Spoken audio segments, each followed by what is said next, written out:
मलकापूर येथे वानखेडे पेट्रोल पंपाजवळ अस्तित्वात असलेली वन विभागाची चौकी कर्मचाऱ्यांच्या सततच्या गैरहजेरीमुळे बंद असल्यामुळे वन विभागाच्या अखत्यारीत येणाऱ्या अनेक मौल्यवान लाकडांची तस्करी सारखे प्रकार घडण्याची शक्यता नाकारता येत नाही।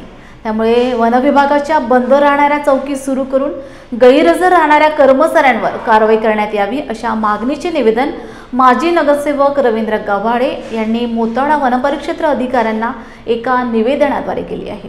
मलकापूर कार्यालयातील कर्मचारी कार्यालयाला कुलूप लावून सतत गैरहजर राहतात। याचाच गैरफायदा घेत शहरातील अनेक भागात मोठमोठ्या झाडांची कत्तल सुरू आहे। तसेच अवैध कारभार मोठ्या प्रमाणात होत आहेत। शहरातील काही विशेष भागात बेवारस झाडांचे लाकूड पडलेले आहेत। एवढेच नव्हे तर 38 लाखांचे पांढरे चंदन झाडे मलकापूर शहर पोलीस विभागाने कारवाई केली आहे।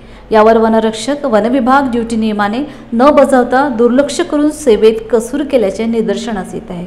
मलकापूर नगर परिषद मी नेहमी मलकापूर बुलढाणा अपडाऊन करत असतो व्यक्तिगत कामांनी आणि लोकांच्या कामांनी। तर हे वन संरक्षक ऑफिस नेहमी याला कुलूप असते। इथं कुठल्याच प्रकारचे कर्मचारी उपलब्ध नसतात।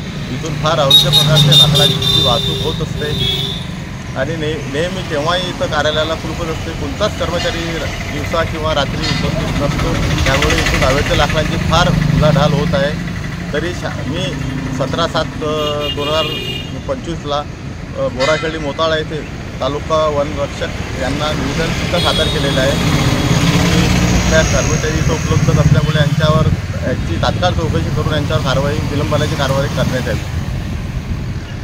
उपस्थित आहे आता पण तुमच्या कार्यालयाला कुलूप आहे। आता मार्ग निघालेलं आहे यात आणि शहरामध्ये सुद्धा अवैध कत्तल काही नगर रोडवरती फार मोठ्या प्रमाणात लाकडाचा साठा सुद्धा अवैध पडलेला आहे असं त्यांची चर्चा आहे।